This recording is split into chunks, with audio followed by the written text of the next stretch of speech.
سب دیکھنے اور سننے والوں کی خدمت میں محبت بھرا سلام۔ اپنی کمزوریاں جو ہماری ہوتی ہیں یا جو ہماری غلطیاں ہوتی ہیں، وہ بجائے ہم اس پر کہ یہ غلط کام ہم نے کیا ہے اور آئندہ اسے درست کریں گے، نہیں، دوسروں کے اوپر الزام لگانے شروع کر دیتے، دوسرے لوگوں کو نشانہ بنانا شروع کر دیتے۔ پاکستان میں جو موجودہ حالات ہیں اور چند دن سے آپ نے دیکھا جو تحریک لبیک کے خلاف گورنمنٹ آپریشن کر رہی ہے، سوشل میڈیا، مولوی دیکھ لو، وہ بھی ایک ہی بات کر رہا ہے، جناب یہ جو کچھ بھی ہو رہا ہے ایک قادیانیوں کی سازش ہے۔ اچھا، اگر کوئی مولوی نہیں بھی، اس کو بھی کوئی کام نہیں، اس نے بھی کسی مولوی سے سنا، اس نے بھی آ کے یہ کہنا شروع کر دیا جی یہ قادیانیوں کی سازش ہے۔ اور میں حیران ہو رہا تھا، وہاں بتایا یہ جا رہا ہے کہ جو پاکستان میں لوگ رہتے ہیں ان کے اسلام کو بھی خطرہ ہے، اور اس کی وجہ سے پاکستان کے جو عوام ہے وہ اسلام سے دور چلے جائیں۔ کئی دفعہ تو ہنسی بھی آتی ہے، اسلام سے دور چلے جائیں۔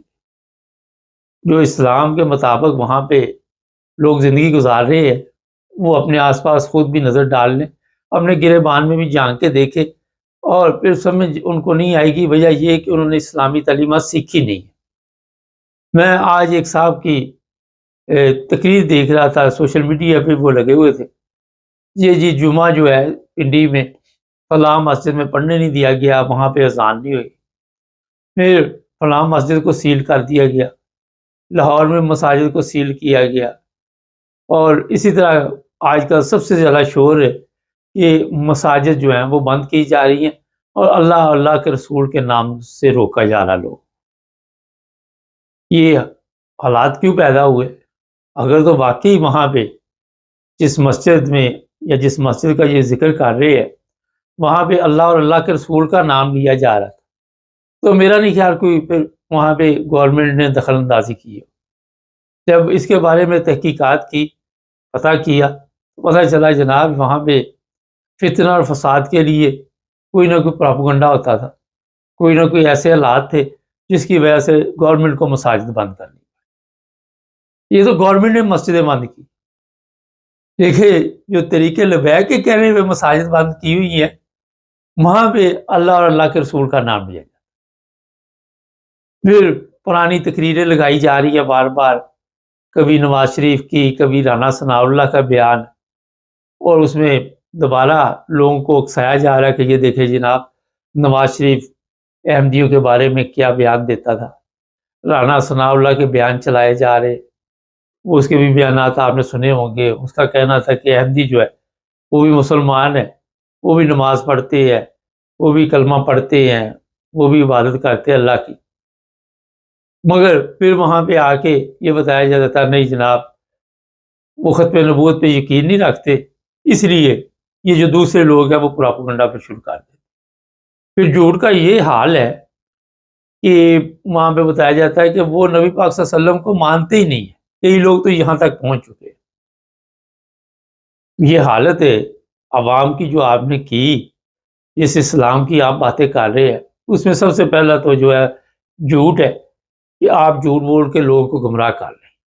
میں صاحب جتنے بھی ہیں کیا نام لینے ان کے، لیکن ویسے میں آپ کو بتا رہا ہوں، کیونکہ جب آپ جھوٹ بولتے ہیں تو وہاں سے پھر ظاہر ہے پتہ چل جاتا ہے کہ، اور پھر ہمیں جب تحقیقات کر کے پتہ چلتا ہے تو اور بھی افسوس ہوتا ہے کہ اس طرح کے لوگ، اور اپنی طرف سے یہ بتاتے ہیں کہ ہمارے پاس بہت علم ہے، ہم بہت پڑھے لکھے ہیں، ہم نے بڑی کتابیں پڑھی ہیں، بڑی حافظ قرآن ہے، اسٹڈی کی ہے، یہ کیا وہ کیا، مگر بالکل جاہل۔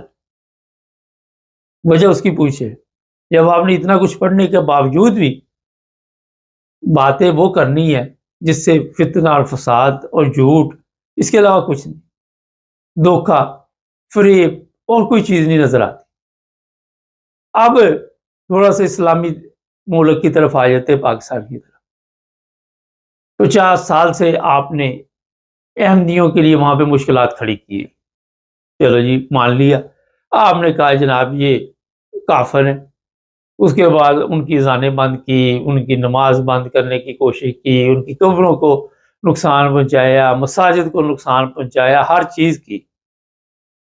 لیکن یہ سارا کچھ کرنے کے بعد بھی اسلام پاکستان میں نظر تو نہیں آیا. ہونا تو یہ چاہیے تھا کہ جس طرح آج آپ لوگ آ کے دوبارہ وہی پراپوگنڈا کر رہے ہیں کہ یہ قادیانی سازش ہے پیچھے، اور پھر ان کے اوپر پابندی لگائی گئی، جھوٹے مقدمات 295 298 سارا کچھ کرنے کے بعد بھی آپ کو جو اسلام پاکستان میں نظر آ رہا ہے وہ کسی دوسرے ملک میں نظر نہیں آ رہا. کسی دوسری کنٹری میں آپ کو وہ اسلام نہیں نظر آ رہا ہوگا. میں نے کل بھی بتایا تھا کہ جس ملک کے 90%، چلو 80%، 70% لوگ بھی لگا لو، آج جو عمرہ کرنے جاتے ہیں وہاں سے واپس آ کے وہ واردات اور طرح کی ڈالتے ہیں، وہ مذہب کا اور سہارا لے کے کہ یہ حاجی ہے، یہ اس نے عمرہ کیا ہوا، اس نے اتنے عمرے کیے ہوئے، اس آڑ میں دوبارہ لوگوں کا بیڑا گرک کرتے. نہ آپ وہاں سے اسلام سیکھ سکے، نہ اپنے ملک میں اسلام سیکھ سکے. صرف آپ نے نعرے لگانے سیکھے، اور وہ آپ سب کے سامنے لبیک یا رسول اللہ کے نعرے لگانے سے آپ سمجھتے ہیں کہ اسلام جو ہے وہ مکمل ہو گیا. جس طرح کسی کو خواب آ جائے تو بکرا صدقہ دینے کی توفیق نہیں رکھتا تو وہ سیری دے جاتا ہے. میں نے کسی سے پوچھا اس کا کیا مطلب، وہ کہتا پورا بکرا ہی چلا گیا. اسی طرح کا آپ نے اسلام پیش کیا ہوا ہے. اسی طرح آپ نے یہ اسلام کیا ہے جو لوگوں کو بتایا. جس طرح میں ابھی یہ بات کہی کہ اب بھی آپ کو ہوش نہیں آ رہی، اب بھی آپ کو سمجھ نہیں آ رہی کیا اسلام اس چیز کا نام ہے کہ آپ سڑکوں پہ آئیں، آ کے لوگوں کو تکلیف دیں، روڈ بلاک کریں، نعرے لگاتے پھرے، لوگوں کو وہاں پہ کوئی بیمار ہے ایمبولینس گزرنی، کوئی کئی مسائل ہوتے ہیں. یہ پچھلے دنوں میں نے بتایا تھا لوگوں کے بچے بیمار تھے، سڑکیں بند کی ہوئی، برے حالات پاکستان میں کیے ہوئے، اور جی ہم فلسطین کے لیے نکلے. فلسطین کے لیے آپ کیا نکلے؟ آپ فلسطین کا مسئلہ پاکستان میں بیٹھ کے کیسے حل کر سکتے ہیں مجھے بتائیے. سب سے پہلے تو یہ سوال، آپ کی سڑک پہ نکلنے سے فلسطینی کو کھانا ملے گا؟ آپ کی سڑک پہ نکلنے سے اسرائیل رکے گا؟ تو یہ جو کچھ بھی ہے پاکستان میں، یہ آ جا کے اگر اس کا آپ اینڈ دیکھیں، جہالت ہے، اس کے سوا کچھ نہیں. آج کل ہی کہیں پہ بات ہو رہی تھی تو وہ پاکستان کے متعلق تو میرا خیال ٹی وی پہ ڈرامہ چل رہا تھا، تو وہ کہتے یہ دوائیں لکھ دی، یہ ڈاکٹر نے یہ پکڑ کے لیا ہے. تو میں یہ سوچ رہا تھا کہ یہ ممالک ہے، ہاسپٹل جاؤ کسی کو پتہ نہیں دوائی بھی لے کے آنی ہے، میڈیسن لے کے آنی ہے، ان کے پاس اپنا انتظام ہوتا ہے، وہ کسی کو پرچی لکھ کے نہیں یہ دیتے کہ جا کے میڈیسن لے آؤ. آپ ہاسپٹل گئے ہیں، آپ سے آپ کا مذہب نہیں پوچھتے.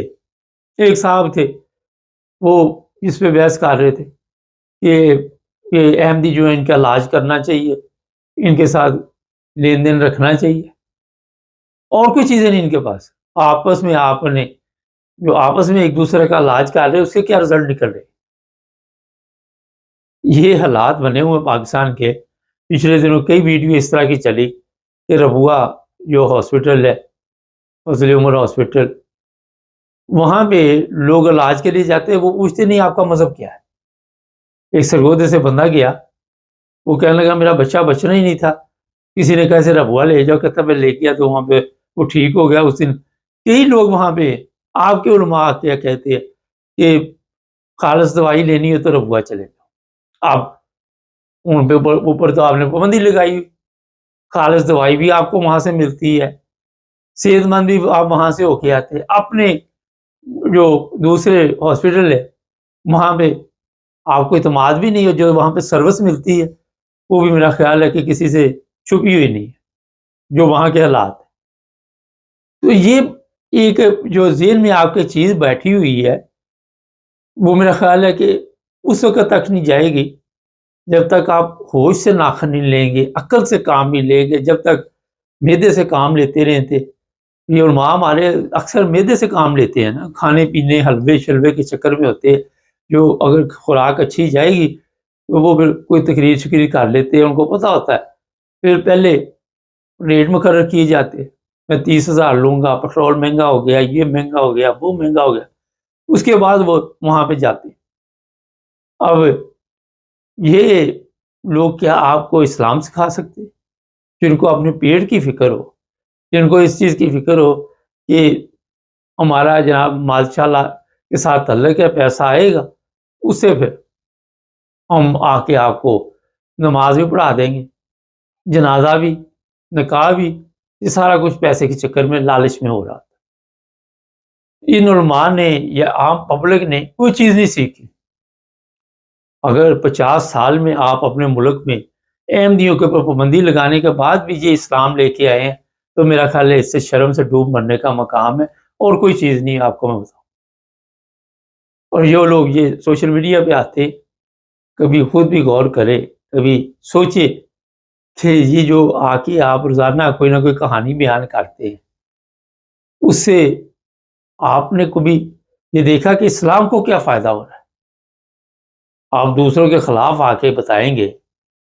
ہونا تو یہ چاہیے کہ یہ وقت اگر آپ کے پاس کوئی علم ہے، اول تو میرا نہیں خیال کہ دور دور تک اس چیز کا تعلق ہو علم کا اور آپ کا، تو پھر آپ ظاہر ہے جا کے لوگوں کو بتائیے کہ اسلام یہ ہدایت کے متعلق بتاتا ہے، اسلامی تعلیمات یہ ہے، اسلامی تعلیمات کے مطابق زندگی گزارو۔ ہم بھی گزارتے ہیں۔ جب آپ نے پورا وقت یہی رکھنا ہے کہ قادیانیوں نے وہاں پہ یہ کیا، وہاں پہ یہ کیا، یہاں پہ یہ کیا، مسیح برادری وہاں پہ یہ کر رہی، فلاں یہ کر رہے، یہ یورپین لوگوں کی سازش ہے، یہ فلاں ملک کی سازش ہے، اور انہیں ملکوں میں آپ آنے کے لیے لاکھوں کروڑوں روپئے دیتے ہیں کہ کسی طرح ہم وہاں پہ چلے جائیں، آپ کے بچے یہاں پہ پڑھنے کو ترجیح دیتے۔ اگر آپ نے اتنی اسلام کی خدمت کی تھی تو بنانی تھی نا پاکستان میں یونیورسٹیاں، بنانے تھے نا وہاں پہ ہاسپٹل تاکہ علاج ہوتے لوگ۔ آپ کے اسکولوں میں کیا ہو رہا ہے؟ چھوٹے چھوٹے بچے، ان کو بھی آپ اسی چکر میں ڈالا ہوا ہے، ان کو بھی یہی لبیک لبیک کے نعرے لگا کے آپ سمجھ رہے ہیں کہ وہ بھی یہ اسلام سمجھ رہے، وہ بھی یہ اسلام سیکھ رہے، نئی نسل کا بھی آپ بیڑا گرک کر رہے۔ ان کو پتہ نہیں کسی چیز کا۔ جائیں مائک پکڑے، پوچھیں وہاں سے 10 نوجوان لڑکے لڑکیاں پکڑ لے، انہیں اسلامی سوال کریں، ایک بھی جواب نہیں دے سکے۔ وہ نوجوان کیا، آپ اپنے بوڑھوں سے پوچھ رہے، ان کو نہیں پتا ہوگا۔ وجہ یہ کہ جب آپ نے ہمیشہ صرف دوسرے فرقوں کے متعلق اپنا وقت برباد کرنا، مولوی ہے وہ بھی مسجد میں بیٹھا، احمدی، قادیانی، مرزئی، اور اس کے پاس کچھ، وہ بابا ادھر اسلام کی باتیں بتا، کیا اسلام کہتا ہے۔ یہ لوگ وہ سننے آئے ہیں، تیری یہ بکواس سننے نہیں آئے، مگر اس پہ انہوں نے ٹائم ضائع کر۔ یہ کیا یہ اسلامی ملک ہے؟ آپ مجھے بتائیے، اگر اسلامی ملک ہے تو اس میں آپ رہنا کیوں نہیں چاہتے؟ کیوں کرسچن ممالک میں آ کے اپنی زندگی گزارنا چاہتے؟ کیوں یہاں پہ علاج کروانا چاہتے؟ ہر جگہ پہ کافر کے فتوے دینے والے، سارے دن کافروں کی چیزیں آپ استعمال کرتے، وہاں پہ تو آپ کو شرم نہیں آتی؟ یہ میں نے اس لیے چند چیزیں آپ کو بتائی کہ یار حیرانگی ہوتی ہے، پتہ نہیں کہاں سے اٹھ کے آئے تھے 30 مار خاں بنتے ہیں، سڑکوں پہ اسلام ڈھونڈ رہے ہیں، آپ لوگوں کو لیے مشکلات پیدا کر کے اسلام ڈھونڈ رہے ہیں۔ میں کئی دفعہ بتایا اسلام تو سلامتی کا نام ہے، کہاں سلامتی پاکستان؟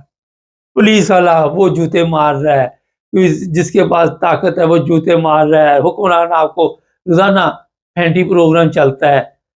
جو بندہ بھی آپ دیکھ رہے وہاں پہ، کس بندے کو وہاں پہ یہ گارنٹی ہے کہ وہ سلامتی کے ساتھ زندگی گزار رہا ہے؟ کسی کو بھی نہیں۔ یہ جو حکمران ان کو بھی نہیں پتا، کیونکہ ان کے اوپر بھی کوئی بیٹھا ہوا ہے، ان کے اوپر بھی بیٹھا ہوا ہے۔ سلامتی کہاں ہے؟ غور کریں ذرا اس بات۔ تو جناب اپنی اصلاح ضروری ہے، دوسروں پہ ٹائم نہ برباد کریں۔ میں ایک امریکن کمپنی کے ساتھ بزنس کرتا تھا، ہے تو دھوکے بازی تھی کمپنی، تو وہ کسی نے ہمارے مقابلے پہ اسی طرح کی آئٹم نکال لی، وہ بھی اسی پہ ہی جب بیٹھے اسی، اور میں کہ یار اپنے جو ہمارا بزنس ہے اس پہ ہم توجہ دیں، ہم اپنی انرجی اس کے اوپر زیادہ ضائع کر رہے ہیں۔ کہتا ہے یہ بات تو درست ہے۔ تو آج آپ اپنے آپ کو بدلنے پہ اگر یہ سب کچھ ضائع کریں تو پھر بدل سکتے ہیں، مگر کون اس طرف ڈالتا ہے؟ سارا کچھ دوسروں کے اوپر ڈال دیتے ہیں۔ چینل کو سبسکرائب کریں، جڑے رہیں ہمارے ساتھ تاکہ اور بھی پروگرام دیکھتے رہیں۔ سب دیکھنے اور سننے والوں کی خدمت میں محبت بھرا سلام۔ عرفان احمد خان صاحب ہمارے ساتھ ہے۔ خان صاحب، پاکستان میں پہلے تو صوبہ سندھ میں صرف دیوالی منائی جاتی تھی، اب اس دفعہ تو میرا خیال ہے کافی علاقوں میں اس کا منانے کا پروگرام چل رہا ہے، تو یہ تبدیلی کی وجہ کیا ہو سکتی ہے؟ اچھی تبدیلی ہے، اس کو آپ کو ویلکم کرنا چاہیے۔ اور پاکستان میں پہلی دفعہ میں دیکھ رہا ہوں کہ ایوان وزیر اعظم کے اندر بھی دیوالی کی تقریب جو ہے منائی گئی ہے۔ گورنر ہاؤس میں تو ہم نے دیکھی تھی سندھ کے، لیکن اندرون سندھ جہاں پہ عمر کوٹ کا علاقہ ہے وہاں پر زیادہ یوسف کوٹ سے منائی جاتی ہے، لیکن اب کے حیدرآباد کے اندر بھی اور دوسرے سندھ کے شہروں کے علاوہ وزیر اعظم ہاؤس میں دیوالی کا منایا جانا اور وزیر اعظم کا شرکت کرنا یہ ایک اچھا قدم ہے۔ اور اس کی وجہ بھی بظاہر نظر آتی یہی ہے کہ جو ایک خوف کی فضا ٹی ایل پی نے قائم کی ہوئی تھی، تحریک لبیک والوں نے، یا تشدد پسند عناصر جو ہے مذہب میں کو تشدد عناصر والے لوگ جو ہیں انہوں نے جو پاکستان میں فضا پیدا کی ہوئی تھی ان کی گرفتاریوں کے بعد یا ان پر ہاتھ ڈالنے کے بعد اب لوگوں نے بھی دیکھا کہ بھی یہاں حکومت جو ہے ایسے لوگوں کو کے خلاف اٹھ کھڑی ہوئی ہے یا ان کے جو غیر قانونی کام وہ کرتے ہیں ان کے خلاف ان کے اقدامات اٹھا رہی ہے۔ تو اس کا نتیجہ یہ نکلا کہ لوگ بھی کچھ زیادہ تعداد میں دیوالی کو منا رہے ہیں، اوپن جگہوں کو پر دیوالی جو ہے منائی جا رہی ہے، جبکہ پہلے صرف محدود پیمانے پہ منائی جا رہی تھی۔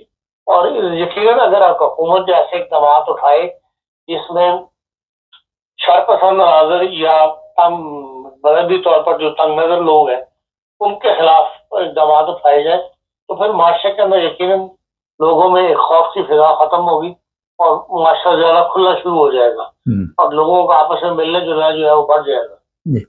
خان صاحب، یہ ایک اور آج آپ سے بڑا اہم سوال پوچھتے ہیں کہ ہر چیز میں ہم یہ کہتے ہیں کہ اسلام کو فلاں سے نقصان ہے، اسلام کو فلاں سے نقصان ہے، لیکن جو ہماری وجہ سے اسلام کو نقصان ہو رہا ہوتا ہے، ابھی جس طرح یہ دیوالی ہے یا کوئی بھی مذہب ہے، جب تک آپ اس سے ملے جلیں گے نہیں، جب تک ایک دوسرے کو سمجھیں گے نہیں، تو ظاہر ہے اس وقت تک نہ آپ کسی کو اپنے مذہب کی دعوت دے سکتے ہیں، نہ اپنی اخلاقی حالت بہتر کر سکتے ہیں۔ تو ہر چیز جو ہوتی ہے وہ یہی کہا جاتا ہے جناب فلاں سے اسلام کو نقصان ہے، فلاں سے، تو کیا سمجھتے ہیں کہ سب سے زیادہ نقصان تو اسلام کو مسلمانوں نے پہنچایا ہوا ہے، خاص کر ہمارے جو ہمارے معاشرے کے اندر ہر چیز کو جو ہے وہ مذہبی پیمانے پر پرکھا جاتا ہے، مذہبی پیمانے پر تولا جاتا ہے۔ یہ ایک عرصے سے جہالت کے زمانے سے بڑھتے یہ چیز بڑھتی چلی جا رہی ہے، ورنہ جو سماج کے فنکشن ہے یا سماجی آپس کے رابطے ہیں ان کو مذہب کے ساتھ اٹیچ نہیں کرنا چاہیے یا مکس نہیں کرنا چاہیے، چاہے وہ دیوالی ہو، چاہے وہ دوسرے مذاہب کے فنکشن ہو یا مسلمانوں کے فنکشن ہو، عید کی خوشیاں ہیں، تہوار ہیں، تو تہوار ہیں ان کو مذہب پر ہی بانٹنا چاہیے۔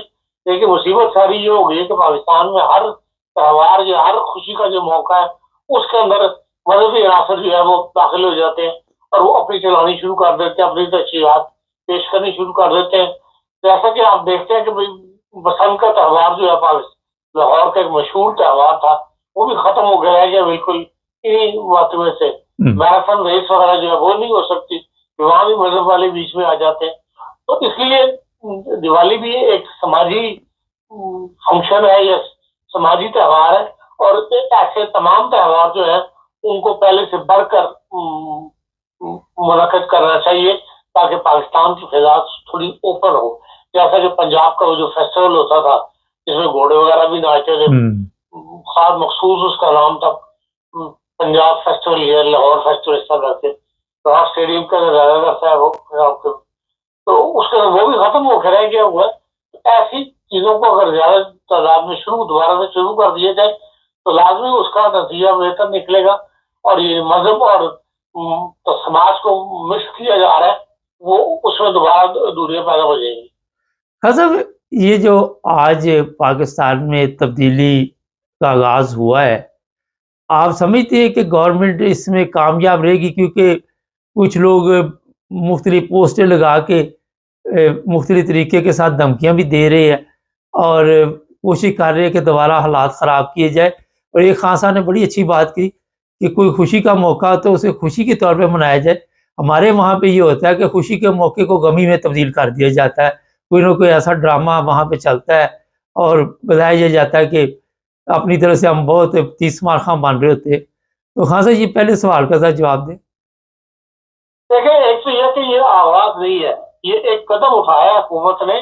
اگر آغاز کرے گی تو آغاز اس وقت کہیں گے جب آپ ایسی قانون سازی کی جائے کہ جس کے اندر لوگ جو ہے وہ اپنے آپ کو ایزی فیل کریں.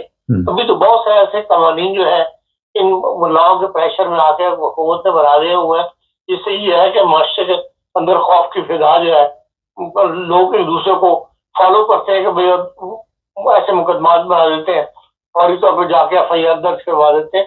اس قسم کے اقدامات اگر حکومت نے اسٹیپ اٹھائے، اس کو آپ کہہ رہے ہیں اسٹیپ، تو اسٹیپ تو وہ ہوگا جب اس سے قانون ختم کر دیے جائیں گے جس میں خوف کی فضا شامل ہے. تو ورنہ یہ تو ابھی ایک قدم اٹھایا ہے حکومت نے. اب اس کو مستقل طور پر اگر حکومت چاہے تو اس کو قانون سازی کر کے تو اس کو اور زیادہ اس کا مؤثر بنا سکتی ہے. تو آواز تو ایسی اٹھ رہی ہے. جو یہ آواز کی آپ بات کر رہے ہیں وہ بہت کم لوگ ہیں یا جو مذہبی طبقات ہیں وہ اس کے خلاف کچھ نہ کچھ دبی دبی زبان میں استعمال کر رہے ہیں، لیکن عام پبلک جو ہے وہ تو اس سے خوش ہوئی ہے. وہ ایسا بڑا ریئیکشن ہمیں دیکھنے میں نہیں آیا. حسن، جس طرح ابھی آپ نے کہا، تو اب جو لوگ جن لوگوں کا رزق اس پہ لگا ہوا تھا، فرض کریں ہمارے علماء ہے، کیونکہ ان کے پاس اور تو کوئی چیز نہیں ہوتی، نہ انہوں نے کوئی اسلام کے بارے میں لوگوں کو بتایا، نہ وہاں آپ جا کے خود بھی پتہ کر سکتے کتنے فیصد لوگوں کو اسلامی تعلیمات کا علم ہے. تو ان کی دکانوں کا کیا بنے گا؟ ہمیں پاکستان کی فکر کرنی ہے، یہ مولوی کی فکر کرنی ہے. اس لیے جو چیز وہ دیکھیں جس سے پورے معاشرے کو فائدہ ہو، سماج کو فائدہ ہو. چند افراد کی، چند پرسنٹیج کی وہ روٹی کی فکر ہمیں نہیں کرنی چاہیے. ہمیں یہ دیکھنا چاہیے کہ دنیا کے حالات کے مطابق جو دنیا میں بہت زیادہ تبدیلیاں آ رہی ہیں، پاکستان بھی ان تبدیلیوں کا حصہ بنے اور معاشرہ جو ہے پہلے سے زیادہ کھل کر جو ہے لوگ ایک زندگی گزار سکیں. اچھا خان صاحب، تھوڑا سا یورپ کے اوپر بات چیت کرتے ہیں. پرتگال میں جو نقاب یا جو پردہ کرتے ہیں لوگ، خواتین، ان کے لیے کچھ قوانین آپ کو اس چیز کا علم ہوا ہے؟ میں نے تو ایسی کوئی خبر نہیں پڑھی. میں بتا دیتا آپ کو کہ پرتگال میں کئی ایسی جگہ ہے، ہم اپنے دیکھنے والے کو بتا دیتے ہیں کہ وہاں پہ آپ پردہ نہیں کر سکیں گے، اور اگر کریں گے تو وہاں پہ جرمانہ کیا جائے گا. 300 سے لے کے کئی ہزار تک بتایا جا رہا. سزا بھی ایسے لوگوں کو ہوگی جو اپنی بیوی کو زبردستی پردہ کرائیں گے. اور اسی طرح اٹلی کی جو پارلیمنٹ، اس میں بھی یہ بل پاس ہوا ہے. تو خان صاحب، یہاں پہ پھر مذہبی آزادی جو ہے آپ کیا دیکھتے ہیں؟ جو خبر ہے وہ بالکل درست آپ کو بتا دی. ویسے ہی چلے آپ بتائیے کہ اس طرح کے اگر قوانین پاس ہوں گے تو کیا کریں گے؟ مذہبی آزادی تو پھر پامال ہوگی یہاں پہ بھی. دیکھیں وارث صاحب، جو ایسے قوانین بنتے ہیں وہ پورے معاشرے کے لیے ہوتے ہیں. یہ کوئی علاقے کا قانون نہیں بن سکتا جس کی آپ مثال دے رہے ہیں کہ پرتگال کے بعض علاقوں میں یا کوئی میئر اپنے شہر کے لیے اس قسم کا فیصلہ نہیں کرتا. ان تمام چیزوں کا تعلق بھی ہوتا ہے پورے معاشرے سے ہوتا ہے. عام طور پر حکومتیں ایسے فیصلہ کیا کرتی ہیں. میں جو اس کی تفصیل سے واقف نہیں ہوں، اس لیے میں اس پر کوئی ایسا تبصرہ نہیں کرنا چاہتا. لیکن ماضی میں ہم دیکھتے ہیں کہ جہاں پر بھی اس قسم کے سوال اٹھے ہیں وہاں پر انہوں نے ہر چیز کو کنسیڈر کیا ہے. جیسے اگر آپ نے حجاب کے خلاف آواز اٹھی تھی کہ حجاب لے کر آپ نہیں اسکولوں میں پڑھا سکتے ہیں، کر سکتے، تو وہاں پہ حکومتوں نے اس بات پہ بھی پابندی لگائی تھی کہ جیسے آپ جو سلیپ کا نشان پہن کے آپ دفتروں میں جا کے کام نہیں کر سکتے. یہ جرمنی میں بھی ہوا تھا. تو اس قسم کے جو ہے وہ ہر چیز کا تمام مذاہب کا خیال رکھتے ہیں. یہاں کا معاشرہ بہرحال اس معاملے میں آزاد ہے اور ہر سب، چاہے وہ کسی مذہب سے تعلق رکھتا ہو، جو بھی فرد ملک میں رہ رہا ہے، اس کے جو بیسک حقوق ہیں ان کے خلاف ایسے اقدامات نہیں اٹھائے جاتے. جو یہاں پر ایک زمانے میں وبا چلی تھی جرمنی کے اندر بھی حجاب کے معاملے میں، وہ ایسی کامیاب نہیں ہو سکی اور خود ہی اپنی آپ جسے کہتے ہیں مر گئی. تو لیکن یہ کہ اب دنیا ہر جگہ حجاب پہنتی بھی ہے، جو نہیں پہننا چاہتا وہ نہیں بھی پہنتا. کوئی سزا کا اعلان کسی طرف نہیں کیا گیا. اس لیے کہ پرتگال اور اٹلی میں آپ کہہ رہے ہیں اگر ایسے اقدامات اٹھائے گئے تو کہیں نہ کہیں چیلنج ہو کے یہ چیز ختم ہو جائے گی. یہ کہیں نہ کہیں یہ بات آپ نے درست فرمائی. پھر چلتے تھوڑا سا پاکستان. خان صاحب کوئی دیوالی کی رسم میں چلا جاتا ہے، کوئی وزیر اعظم یا بلاول پچھلی دفعہ گیا تھا تو ساتھ ہی فتوے آنے شروع ہو گئے تھے کہ جناب یہ ہندو ہو گیا ہے. ہمارا جو عقیدہ ہے اتنا کمزور ہے کہ ہم کسی کی خوشی میں شریک ہوں تو ہمارا جو مذہب ہے یا جو جس طرح ہم مسلمان ہیں وہ خطرے میں پڑ جاتا ہے. دیکھیں مذہبی تعلیم تو اتنی کمزور نہیں ہے، یہ تو فرد کی بات ہے. بعض فرد اس کو غلط استعمال کرتے ہیں یا فرد بعض خود کتنے کمزور ہوتے ہیں کہ وہ ان باتوں سے نیگیٹو اثرات جو ہے وہ نکال لیتے ہیں. ورنہ آپ کسی سماجی فنکشن میں چلے جائیں اس سے کوئی کسی کے ایمان کو خطرہ پیدا نہیں ہوتا.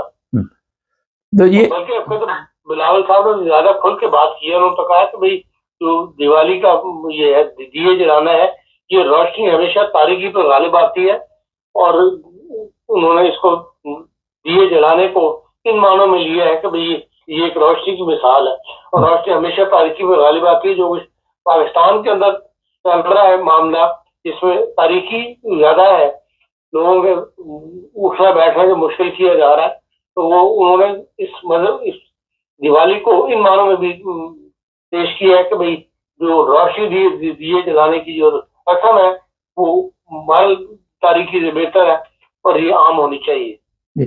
بہت شکریہ خان صاحب. ناظرین یہاں پہ میں نے دیکھا مساجد یورپ میں ہے اور یا چرچ ہیں یا کوئی بھی پروگرام ہے تو کوئی لوگ جو مساجد میں فرض کرے گورے آ جاتے ہیں تو بڑی خوشی ہوتی ہے ان کو دیکھ کے کہ یہ لوگ آئے ہیں یہاں پہ، ان کو ہم نے دعوت دی تھی، اور پھر ان کو ظاہر ہے اپنے اسلام کے بارے میں بتایا جاتا ہے. اگر یہی چیزیں جو ہماری سوچ ہے، جس طرح پاکستانی قوم سوچتی ہے کہ کسی دوسرے کی خوشی میں شریک نہیں ہونا، اور میں نے جیسا بتایا کہ خوشی کو غمی میں بدل دیتے ہیں، تو پھر یہ لوگ بھی ہماری مساجد میں نہ آئے. مگر یہ ایسی چیزیں نہیں سوچتے.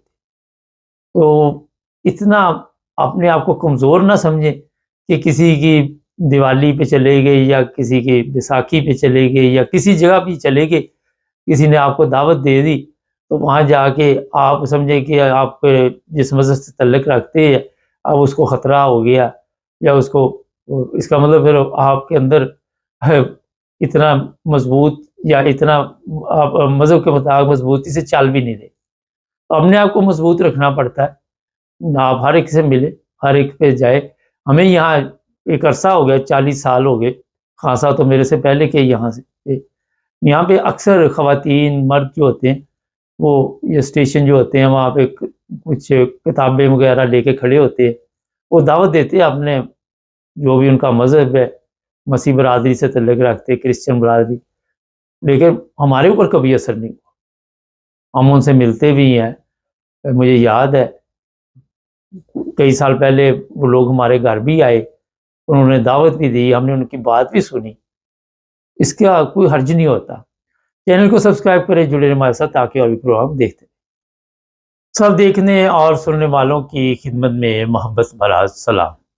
آج ایک بڑے اہم مسئلے پہ بات کریں کہ پاکستان میں عرصہ دراز سے جو غریب ہے اس کی شامت آئی، اور مختلف طریقوں کے ساتھ ہمارے جو وزیر ہوتے ہیں وہ بھی یہ سب کچھ دیکھتے ہیں، لیکن اس کے باوجود ان کو شرم نہیں آتی. اور کیونکہ وہ یہ لوگ جو ہوتے ہیں بڑے لوگ ہوتے ہیں، ان کو اس چیز کا خیال نہیں ہوتا کہ غریب کیا جو کھانے پینے کا بندوبست ہے، جس طرح اس کے گھر کا چولہا جلتا ہے، وہ کتنی تکلیف اٹھاتا ہے. دیکھیے اس میں جو چیزیں سامنے آئی ہے، غریب کے ساتھ امیروں کا بھی آئے کر کئیوں کا رگڑا نکلا ہوا ہے. یہ آپ نے دیکھا ہوگا کہ مختلف جگہ پہ ریڑھی لگا کے لوگ کوئی سبزی بیچ رہا ہے، کوئی فروٹ بیچ رہا ہے، تو یہ ٹاؤن کمیٹی والے یا جن کے پاس بھی یہ اختیارات ہوتے ہیں وہ آتے ہیں آ کے تو ان کا جناب سب کوئی توڑ دیتے ہیں، کرینے ساتھ ہوتی ہیں، ان کی سبزی جو ہے وہ خراب کر دی جاتی ہے۔ اور اس پر کئی دفعہ جو موجودہ ہماری منسٹر ہے حجاب کی، اس نے جناب یہ کہا کہ میں نے ان کے لیے علیحدہ جگہ بنائی ہے، کوئی 100-200 بندے کو پنجاب میں کوئی ریڑھی شیڑھی بھی لگوا کے دی ہے، اس پہ اپنی تصویر بھی لگائی ہوئی ہے، کافی انہوں نے تصویروں پہ خرچہ مرچہ کیا ہے۔ لیکن آج بھی غریب جو ہے وہ سڑکوں پہ نظر آتا ہے، اور کوئی دن ایسا خالی نہیں جاتا جس دن ان غریبوں کی شامت نہ آئی۔ یہ بیچارے بھاگتے ہیں، پھر ان کو پکڑ لیا جاتا ہے۔ کوئی خاتون ہے، پچھلے دن میں نے پروگرام کیا تھا، وہ آ کے ان کو تنگ کر رہی ہے، اس کے پاس طاقت ہے، کوئی چپیڑے مار رہی ہے، کوئی کچھ کر رہا ہے، کوئی کچھ کر رہا ہے، اور کبھی پارلیمنٹ میں یہ آواز نہیں اٹھی۔ یہ بڑا ایک اہم پوائنٹ ہے جس کی طرف میں ابھی آپ کو توجہ دلاتا ہوں کہ کیوں نہیں اٹھتی۔ کبھی کسی نے، آپ نے دیکھا پارلیمنٹ میں اس کے بارے میں بات کی ہو کہ غریب آدمی جو ہے، یہ پنجاب اسمبلی ہے، دوسری اسمبلی ہے، یہ صبح سے شام تک وہاں پہ آ کے مختلف لوگ اٹھتے ہیں، مختلف ان کی باتیں ہوتی ہے۔ نارمل تو اسے آپ سادہ لفظوں میں بکواس بھی کہہ سکتے ہیں، جس کا کسی کو کوئی فائدہ نہیں ہوتا۔ جو کرنے والے ہوتے ہیں وہ بھی کر کے چلے جاتے ہیں، سننے والے بھی چلے جاتے ہیں، اس کے رزلٹ کوئی نہیں نکلتا۔ تو جس چیز کا رزلٹ نہ نکلے اسے کہتے ہیں بکواس۔ بالکل میں ان لوگوں کو سمجھانا چاہتا ہوں جن کو سمجھ نہیں آتی۔ لیکن ہوا یہ کہ پچھلے دنوں پارلیمنٹ میں الیاس چنوٹی صاحب کھڑے ہوئے، شاید ہمارے ریکارڈ میں بھی یہ ان کی تقریر موجود ہے، اور انہوں نے کہا جناب کہ چنیوٹ میں 90 دکانیں ایسی بند کی گئی ہیں جنہیں پہلے نوٹس نہیں دیا گیا، اور یہ ٹاؤن کمیٹی یا جو بھی اختیارات ہے جن کے پاس لوگوں کے پاس ہے، انہوں نے آ کے یہ سیل کر دی دکان۔ انہیں پہلے کوئی خط پتر نہیں آیا، کوئی انہیں آ کے بتایا نہیں، وہ وکیل کرتے، وہ عدالت میں جاتے، وہ جہاں بھی جاتے، اور جس حالت میں بھی تھی وہ دکانیں، اب کون کون سی دکانیں ہیں 90، یہ تو تفصیل ہمارے پاس نہیں ہے، لیکن وہ جی بند ہو گئی۔ اب یہ بات جو ہے یہ پارلیمنٹ میں جب پہنچی تو اسپیکر صاحب نے کہا جی الیاس چنوٹی صاحب نے پہلے بھی یہ بات کہی تھی، تو جو ذمہ دار وہاں پہ وزیر بیٹھے ہوئے تھے ان کو یہ کہا کہ جناب آپ ان کی بات سنیں اور ان کے متعلق غور کرے، جو بھی ہدایت دی گئی، اور ابھی تک وہ دکانیں کھلی یا کیا ہوا یہ تو میرے علم میں نہیں ہے۔ لیکن یہ بات میں کہنا چاہتا ہوں کہ ہمارے جو پارلیمنٹ میں لوگ بیٹھے ہوتے ہیں وہ صرف امیروں کی بات کرتے ہیں، وہ صرف ان کو یہ فکر ہوتی ہے کہ جو لوگ بزنس مین ہیں جہاں سے ان کو بھی فائدہ ہوتا ہے، ہو سکتا ہے الیاس چنوٹی صاحب کو وہاں سے کوئی فائدہ بھی ہوتا ہو، لیکن کبھی کسی نے آ کے وہاں پہ پارلیمنٹ میں یہ بات نہیں کی کہ فلاں کی ریڑھی توڑ دی گئی ہے، فلاں کو غلط طریقے سے گرفتار کر لیا گیا ہے، وہ بیچارہ سارا دن کس طرح اپنا جو بھی سبزی یا فروٹ لے کے آتا ہے اور بیچ کے اس کے ذہن میں ہوتا ہے جو پرافٹ ہوگا اس سے میں اپنے بیوی بچوں کا یا گھر والوں کا سسٹم چلاؤں گا، اور یہ لوگ آتے ان کا جناب بیڑا گرک کر دیں۔ آئے دن لان تان ان لوگوں کے اوپر ہوتی ہے جو لوگ یہ اس طرح کا کام کرتے ہیں، لوگ گالیاں بھی دیتے ہیں، لعنت بھی ڈالتے ہیں، سوشل میڈیا پہ بھی لوگ آواز اٹھاتے ہیں کہ یار شرم کرو۔ اگر آپ دیکھتے ہیں کہ جناب وہ غیر قانونی جگہ پہ کھڑے، وہ دکان تو نہیں بنائی ہوئی نا انہوں نے، ایک ریڑھی لگائی، اس کو کوئی یار ادھر سے اٹھا لو۔ اچھا اب ان کا بھی مسئلہ ہے کہ وہاں پہ وہ اس لیے مجبوراً کھڑے ہوتے ہیں کہ وہاں پہ بزنس ہے، دوسری جگہ پہ بزنس نہیں۔ اب ان کو ویران جگہ پہ کہیں جا کے کھڑے ہو جائیں تو وہاں پہ وہ کیا کریں گے؟ کون آئے گا ان کے پاس لینے کے لیے معاف سامان؟ یا تو ان کے روزگار کے لیے آپ کوئی علیحدہ بندوبست کرے جناب، یہاں پہ آپ کا روزگار نہیں تو آپ یہاں یا دکان لے لیں، یا کوئی ایسی اسکیم چلانی چاہیے۔ جو شو بازی چلتی ہے کہ آپ کو لاکھ روپے دے دیا، اب لاکھ دو، کل ایک وہ مریم ایک کو چیک دے رہی تھی، ان کا گھر سیلاب میں بہہ گیا تھا، تو میں پچھلے کئی دنوں کی ویڈیو ہوگی میری نظر سے کل گزری، تو وہ بڑی وہاں پہ جی پہلے ٹک ٹاک لگاؤ، پہلے وہ کیمرے شیمرے سیٹ کرو، میں بڑا کارنامہ کرنے لگی، بعد میں پتا چلا 2.5 لاکھ روپے کا چیک۔ اب 2.5 لاکھ روپے پاکستان میں اس کا گھر بنتا ہے، مجھے آپ بتائیے عدل و انصاف سے کام لیں اور مجھے بتائیں کہ 2.5 لاکھ میں کون سا گھر گرا ہوا بنتا ہے؟ 2.5 لاکھ میں جس طرح ان لوگوں نے مہنگائی کی ہوئی، ان کو بھی آپ نے پالنا ہے، یہ غریب عوام جو ہے ان کو پال رہی ہے، ان کے بچوں کو پال رہی ہے، یہ جو کچھ بھی ٹیکس میکس آپ دیتے یہ اس سے ہیلی کاپٹر اڑاتے ہیں، اس سے جہاز اڑاتے ہیں، آپ سائیکل نہیں لے سکتے وہاں، آپ ان کو پال بھی رہے ہیں، تو بڑا احسان ہو رہا تھا جی 2.5 لاکھ روپے کا آپ کو چیک دیا جائے، ویڈیو بڑا بننی چاہیے۔ تو سوال یہ ہے یہاں پہ کہ یہ غریب جو وہاں پاکستان میں رہتے ہیں، جو اس حالت میں رہتے ہیں، ان کے متعلق سوچنا چاہیے اور شرم کرنی چاہیے، ایسی جو بھی خواتین ہیں یا مرد ہیں جن کے پاس پاور ہے، اور ان کو کم از کم یہ سوچنا چاہیے کہ اگر آپ کے ساتھ یہ ہو تو آپ پہ کیا گزرے گی۔ اپنے گھر پہ تو آپ کا اپنا ہو یا نہ ہو، آپ نے قبضہ بھی کیا تو وہ بھی نہیں چھوڑتے آپ لوگ، وہ بھی کہتے ہیں کہ ہمارا ہو گیا۔ وہ غریب اگر ریڑھی یا کوئی ویسا ٹھیلا میلا لگا کے کھڑا ہو گیا تو وہاں پہ بھی آپ کو مشکل ہے، تو پھر ان کے لیے کوئی، جس طرح میں نے بتایا، کہ روزگار کے بندوبست ہونے چاہیے۔ لیکن اس طرح کبھی گورنمنٹ کی توجہ نہیں گئی، اس طرف کبھی نہ لیاز چنیوٹی کی توجہ جائے گی، ظاہر ہے وہ چنیوٹ کی باتیں کریں گا وہاں، جس کو یہ بھی ایک چیز بتا دے، اگر نون لیگ والوں نے کسی کو ووٹ دیا تو وہ نون لیگ والوں کی صرف حمایت کرے گا، وہ دوسروں کی نہیں کرے گا، دوسروں کے لیے سوچے گا بھی نہیں۔ اگر نالی بھی بنوانی کہ نون لیگ کے والے نے ووٹ دیا تو نون لیگ والے کے گھر کے باہر ہی نالی بنے گی، دوسرے کے گھر کے سامنے جا کے وہ نالی ختم ہو جائے گی، پانی پھیل۔